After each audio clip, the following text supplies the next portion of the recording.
안녕하십니까. 대전 교원 시니어 직능클럽 DTS 교육방송입니다. 오늘은 수학 제5강 집합에 대하여 말씀드리겠습니다.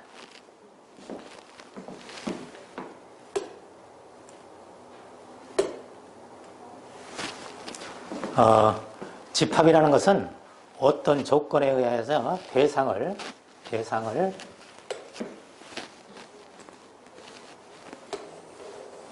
대상을 분명하게 정할 수 있는 어떤 것들의 모임을 나타냅니다. 그러니까 야, 오늘 날씨가 좋다, 아름답다, 이런 거는 어떤 대상이 될 수가 없는 거죠. 그러니까 정확하게 얘기하면, 예를 들면 O 이하의 자연수의 모임, 이런 거를 우리가 집합이라고 합니다.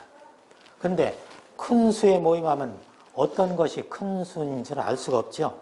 그래서 대상이 분명한 거, 이런 거를 우리가 집합이라고 합니다. 그러면 집합에는 원소가 있는데, 집합을 이루는 대상 하나하나를 원소라고 하는데, 예를 들면 O 이하의 자연수의 모임, 이럴 때 이 하나하나를 원소라고 합니다. 원소. 그러면 이제 집합과 원소에 대해서 말씀을 드리겠습니다.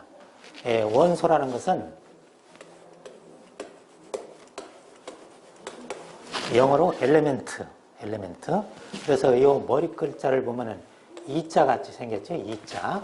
그래서 우리가 원소 표시할 때는 원소 기호를 이걸 쓰다 보면 원소를 이렇게 되겠죠. 그래서 우리가 원소 A가 집합 A의 원소일 때 A는 집합 A에 속한다, 이럴 때 우리가 기호로다 이렇게 표시합니다. 요 속한다는 기호 원소, 요거는 원소를 나타내는 기호입니다. 그런데 원소가 아니다, A에 속하지 않는다, 이럴 때는 이렇게 원소다가 아니다, 이렇게 표시하면 되겠죠. 그래서 원소다, 원소가 아니다.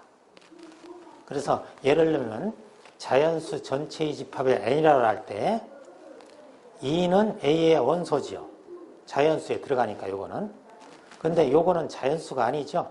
그러니까 원소가 아니다, 이렇게 표시가 되는 거죠.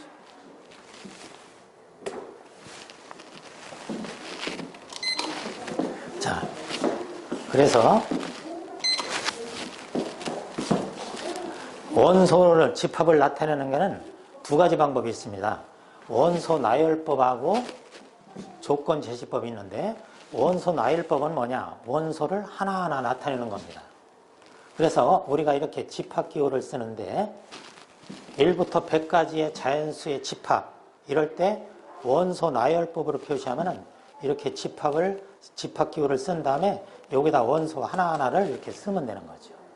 이렇게 원소 하나하나를 나열하는 걸 우리가 원소 나열법, 이렇게 얘기합니다.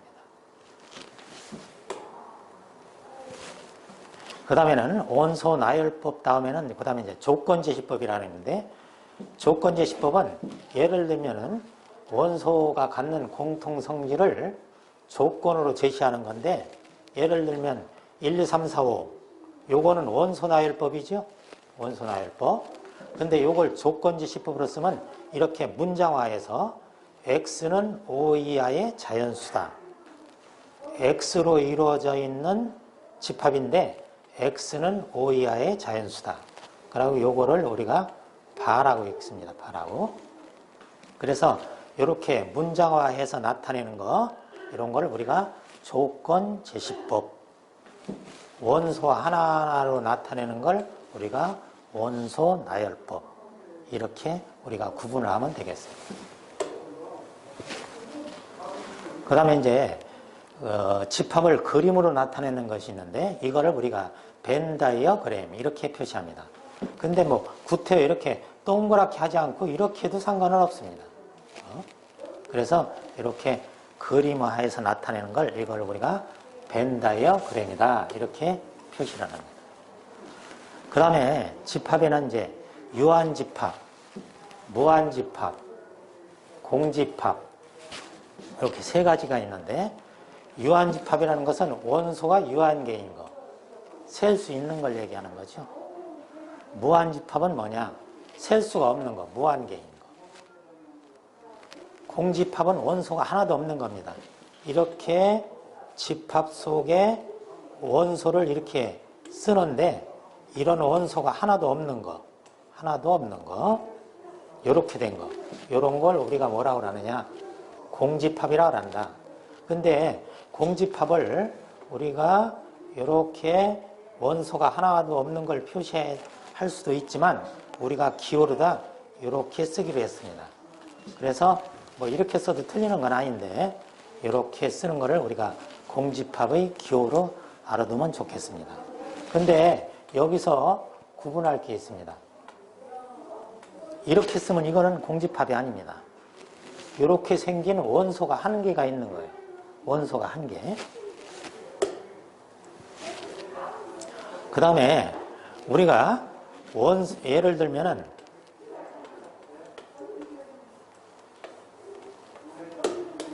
이렇게 있을 때 이건 원소가 두 개지요. 그래서 집합 A의 원소가 몇 개냐? 요거는 원소가 몇 개냐? 개수를 나타내는 거예요. 그러니까 몇 개예요? 두 개죠? 그러니까 두 개 이렇게 나타내는 거죠. 그래서 요거 N자는 넘버의 머리 글자 N을 사용해서 우리가 기호로다 이렇게 표시를 하는 거죠. 원소의 개수, 집합 A의 원소의 개수, 이걸 나타내는 거죠. 그러면 이런 경우는 집합 원소가 몇 개냐? 하나도 없는 거죠. 원소가 하나도 없는 거예요. 그러니까 0개다 이렇게 되는 거죠.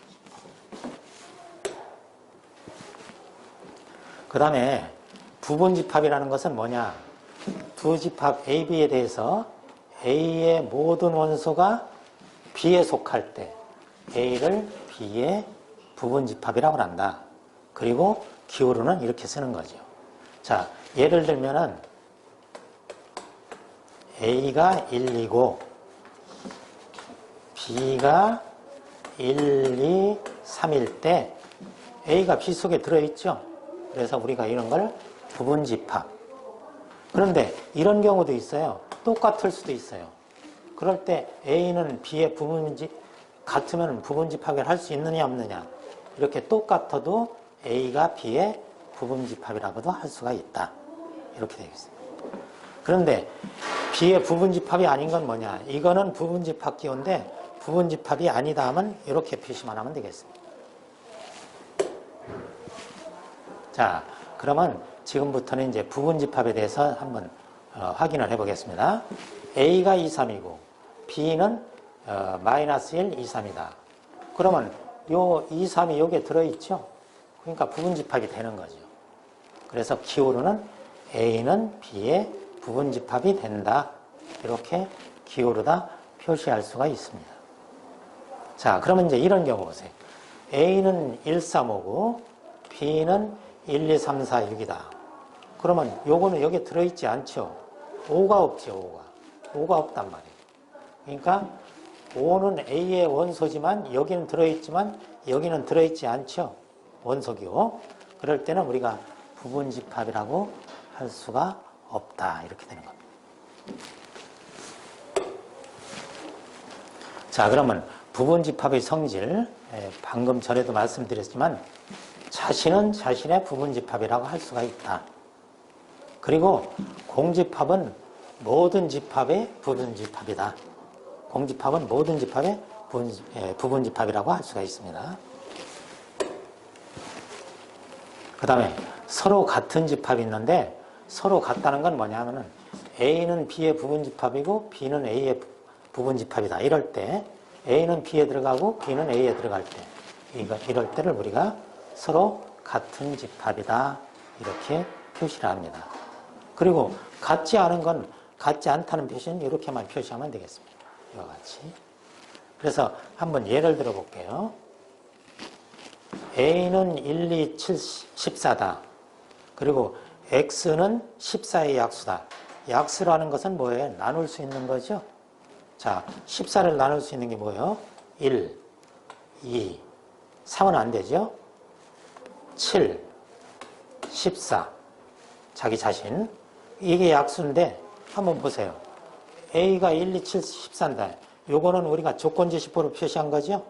요거는 원소 나열법. 그러면 이것이 같은가 아닌가를 알려면은 이렇게 이거를 원소 나열법으로 표시하면 이와 같이 되겠죠? 그럼 한번 보세요. 이거하고 같죠? 그러니까 이런 때는 서로 같은 집합이다. 이렇게 우리가 나타낼 수 있습니다. 자, 그러면 이제 진부분 집합이라는 건 뭐냐? A는 B의 부분 집합이지만 자기 자신이 아닌 거. 자, 예를 한번 들어볼게요. A는 1, 2고 B는 1, 2, 4예요. 그러면 요건 요게 들어있죠? 그런데 요거는 부분 집합이라고 할 수 있어요. 그러면 부분 집합 중에서 이 자신을 뺀 나머지를 다 부분 집합이라고 할 수 있습니다. 자, 예를 한번 들어볼게요. 자, A가 1인데 이거의 부분 집합은 뭐가 있냐면은 1도 있죠. 2도 있죠. 1, 2도 있죠. 이게 부분 집합이에요. 근데 딱 빠진 게 하나 있죠. 뭐죠? 항상 들어가는 거. 공집합이죠. 공집합. 공집합은 모든 집합이 부분 집합이니까. 자, 그러면 요 녀석의 부분 집합이 하나, 둘, 셋, 네 개가 있어요. 그래서 이거를 우리가 부분 집합이라고 하는데 특히 자신을 뺀 여기서부터 여기까지를 우리가 진부분 집합이다. 이렇게 표시를 합니다. 그리고 여기서부터 여기까지는 부분 집합이다. 그리고 자기 자신을 뺀 나머지를 특별히 진부분 집합이다. 이렇게 우리가 표시를 합니다. 자, 그러면 이제 집합에는 여러 가지 종류가 있는데 합집합이 있습니다. 합집합은 뭐냐? A에 속하거나 B에 속하는 거 이런 거를 우리가 통틀어서 합집합이라고 합니다. A하고 B하고 합집합이다 그러면 A에도 되고 B에도 되는 거. 그러니까 다 되는 거죠. 공통인 것도 되고 A에만 들어있는 것도 되고 B에만 들어있는 거. 이런 모든 원소를 다 합해서 우리가 합집합이다 이렇게 얘기를 합니다. 그래서 합집합을 우리가 조건제시법으로 쓰면은 원소 X가 A에도 들어가고 또는 B에도 들어가는 거. 자, 여기 보세요. A에만 들어가는 거. A에도 들어가고 B에도 들어가는 거. B에만 들어가는 거. 그러니까 이런 걸 모두 합해서 우리가 합집합 이렇게 표시합니다. 자, 그러면 이제 교집합은 뭐냐? 교집합은 글자 그대로 공통된 겁니다. 이게 교집합 기호인데 공통된 거. 겹치는 걸 얘기하는 거죠. 그리고 교집합을 우리가 조건제시법으로 쓰면 어떻게 되냐면 이와 같이 되는 거죠. 그리고 겹친다는 소리죠. 그래서 교집합을 조건제시법으로 쓰면 이와 같이 된다.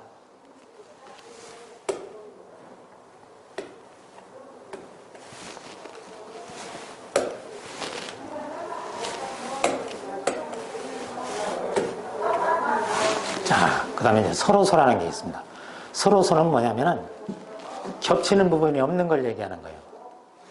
공통 부분이 없는 거. 그러니까 이게 이와 같이 떨어져 있는 거죠. 그래서 겹치는 공통 부분이 하나도 없는 거, 교집합이 하나도 없는 거, 이런 걸 우리가 서로소라고 한다. 그러니까 이거는 공집합을 얘기하는 거죠. 겹치는 부분이 없는 거. 잘 기억해 주시기 바랍니다.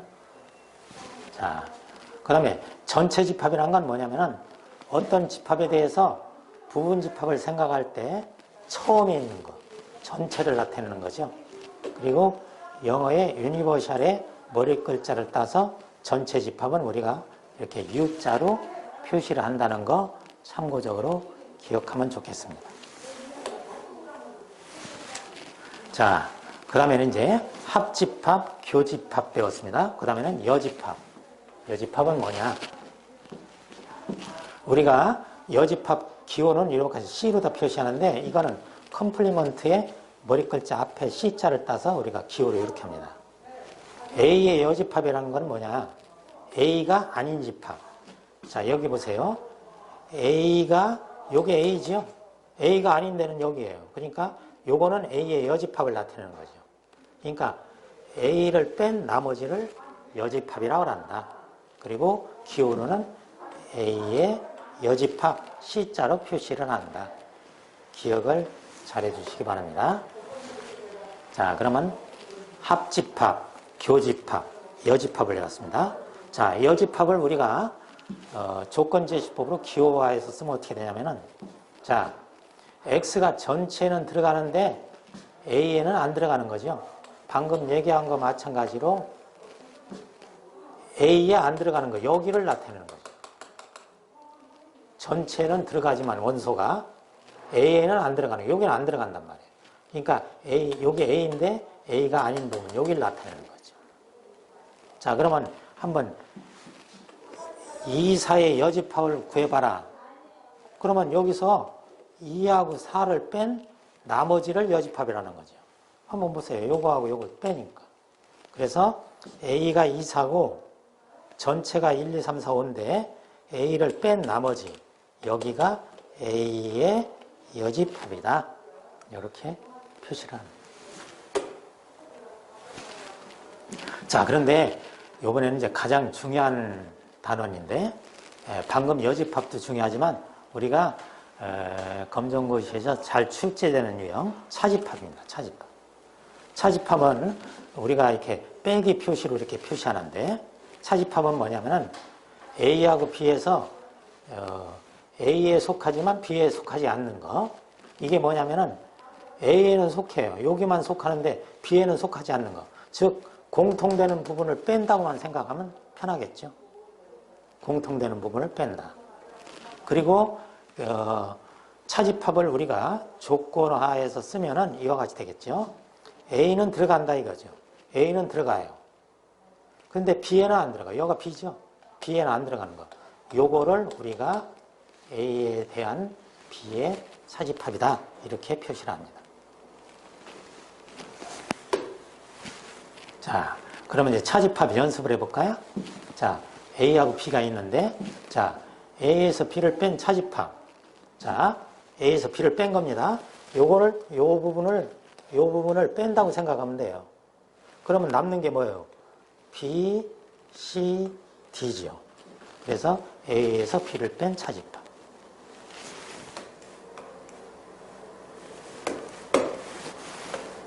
자, 이번에 이제 거꾸로 해볼까요? B에서 A를 뺀 차집합. B에서 A를 뺀 겁니다. 자, 그러니까 요거를 빼는 거예요. A를 빼는 거예요. 여기를 빼는 거예요. 이렇게. B에서 A를 뺀다 이거예요. 그러면 남는 게, 나머지가 차집합인데 뭐냐? 요 세 개죠? I, O, U. 잘 기억해 주시기 바랍니다. B에서 A를 뺀다는 거는 B에서 A를 공통되는 부분을 뺀다. 그러니까 전체를 뺀다고 생각해도 되겠습니다. 여기는 A에서 B를 뺀다는 건 공통 부분을 뺀다. 그렇게 하면 다시 한번 생각해 보겠습니다.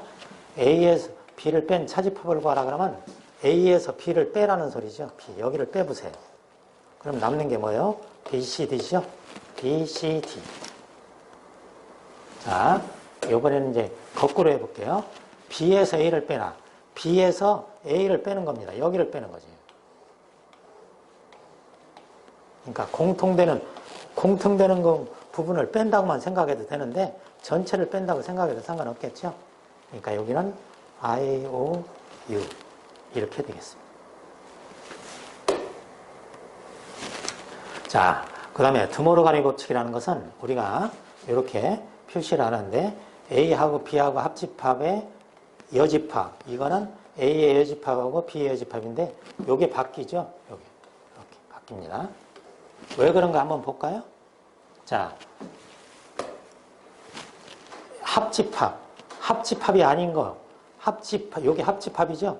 합집합이 아닌 데는 여기를 나타내는 거죠. 여기. 합집합이 아닌데 여기를 나타내는 거죠.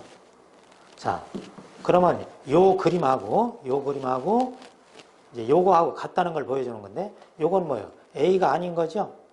A가 아닌 거 어딘가 보세요. A가 아닌 거 어딘가 보세요.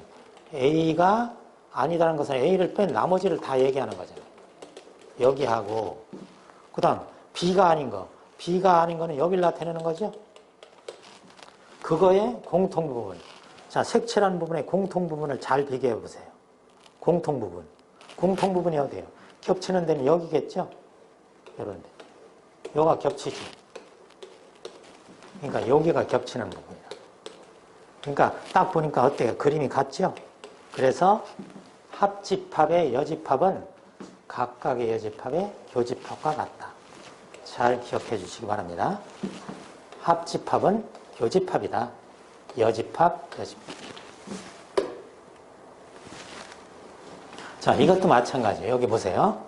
교집합의 여집합은 여집합, 여집합하고 요게 바뀌었죠? 요거. 아까 같이 똑같이. 자, 전에도 보세요.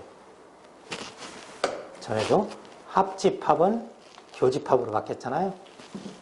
그 다음에 모양을 바꿔볼게요. 여기도, 자, 교집합의 여집합은 합집합의 여집합이랑 똑같다. 기억 잘 해주시기 바랍니다. 드물어가니 법칙이라는 거예요. 자, 그러면 이제 지금까지 한 거를 전체적으로 한번 연습을 해보자고요. 자, 그러면, 자, 전체 집합이 1서부터 10까지예요. 이건 1, 2, 3, 4, 5, 6, 7, 8, 9, 10이잖아요. 그럴 때 A하고 B하고 공통 부분, A하고 B하고 공통으로 4의 약수는 뭐예요? 1, 2, 4지요? 1, 2, 4. 그러면 이거하고 공통 부분이 뭐예요? 공통 부분이 2 하나죠? 그러니까 이런 때는 2다. 이렇게. 그 다음 합집합이라는 건 뭐예요? 다 쓰는 거죠? 2, 3, 5, 7. 2, 3, 5, 7. 그리고 여기 1, 2, 4. 1, 2, 4. 근데 겹치는 부분은 빼야 되겠죠? 그러니까 1, 2, 3, 4, 5, 7. 이렇게 되는 거죠. 자, 그 다음에 차집합입니다. 차집합. B에서, 아이고. 자, B가 뭐죠? B가 여기 있죠? 이게 1, 2, 4였잖아요? 1, 2, 4에서 A가 뭐죠? 2, 3, 5, 7이잖아요? 2, 3, 5, 7. 그런데 뺀다는 것은 공통 부분을 빼라 그랬죠? 자, 공통되는 게 이거네요. 이럴 때 나머지 1, 4죠? 그러니까 이거는 1, 4가 되겠다. 자, 여집합이라는 건 뭐예요? 여집합은 A가 아닌 거죠? A가 2, 3, 5, 7이에요. 2, 3, 5, 7인데 2, 3, 5, 7이 아닌 건 뭐겠어요? 2, 3, 5, 7을 빼면 되니까 2, 3, 5, 7이 아닌 거는 1, 4, 6, 7, 8, 9, 10 이렇게 되는 거죠. A가 아닌 거. 1서부터 10까지가 전체인데 그 중에서 2, 3, 5, 7을 빼면 되겠지. 자, 그 다음에는 자, 서로 같은 집합을 나타내는 거죠. A하고 B가 같을 때 A 값을 구하라. A하고 B가 같다는 거예요. 그럼 여기 3이 있네요. 3이 있어요. 그 다음에 여기 6은 없네요. 그럼 뭐가 6이겠어요? 똑같으려면. 요게 6이겠죠, 요거. 요거. A-1이 6이겠죠? 그러면 A는 뭐겠어요? 1로 이항시키니까 7이 된다, 이렇게. 그럼 이거로도 확인할 수 있어요. 요건 뭐겠어요? 요거는 8이 되겠죠? 요거하고 같은, 여기는 6이 없으니까. 요게 8이 되겠죠. A 플러스 1이 8이다. 그러니까 A는 7이다. 이렇게 되겠죠. 자, 그러면 다시 한번 연습해 볼게요. A에서 B를 뺀 차집합을 구해봐라. 그러면 뭐라 그랬어요? 자, 공통되는 걸 빼라 그랬어요. 뭐가 있어요? 1 없고 5가 있죠? 5 있네. 5 있네요. 5. 또 7도 있네요. 그럴 때 남는 게 뭐예요? 1, 3이죠? 그러니까 답은 1, 3이 되겠다. 이렇게 되는 거죠. 자, 그래서 한 번만 더 해볼게요. 이렇고 A가 1, 2고 B가 2, 3이다. 이럴 때 차집합 한번 해볼까요? A에서 B를 빼라. 그러면 공통되는 걸 빼는 거죠? 그랬을 때 남는 게 뭐예요? 1. 이렇게 되는 거죠. 그러면 B에서 빼볼까요?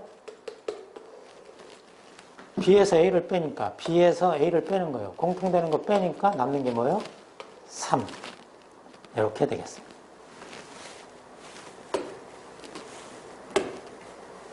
자, 그러면은 한 번 더 해볼까요?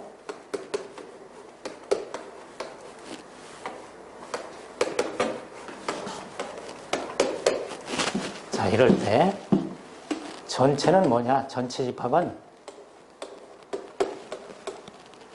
5다. 이럴 때. 자, A가 아닌 건 뭐라 그랬어요? 전체에서 A를 빼라 그랬죠? 1, 2를 빼니까 뭐예요? 3, 4, 5 이렇게 되겠지. 자, 그렇게 해서 이번 시간에 집합, 합집합, 교집합, 사집합, 여집합을 배웠습니다. 그래서 방금 연습한 것과 같이 그거를 잘 기억해 주시고 숙제는 여러분들 내가 교재를 만들어 드렸는데 그 교재에서 잘못됐네요. 집합에 대한 문제가 있으니까 그 부분을 한번 연습을 해서 다음 시간에 오시면 되겠습니다. 그래서 이번 시간에 집합에 대해서 말씀을 드렸는데 합집합, 교집합, 차집합, 여집합 그 중에서도 차집합이 가장 중요합니다. 그것이 출제가 잘 되니까 기억을 잘 해주셨다가 검정고시 보실 때 좋은 결과를 얻기 바랍니다. 이상으로 제5강 집합 강의를 모두 마치겠습니다. 수고하셨습니다.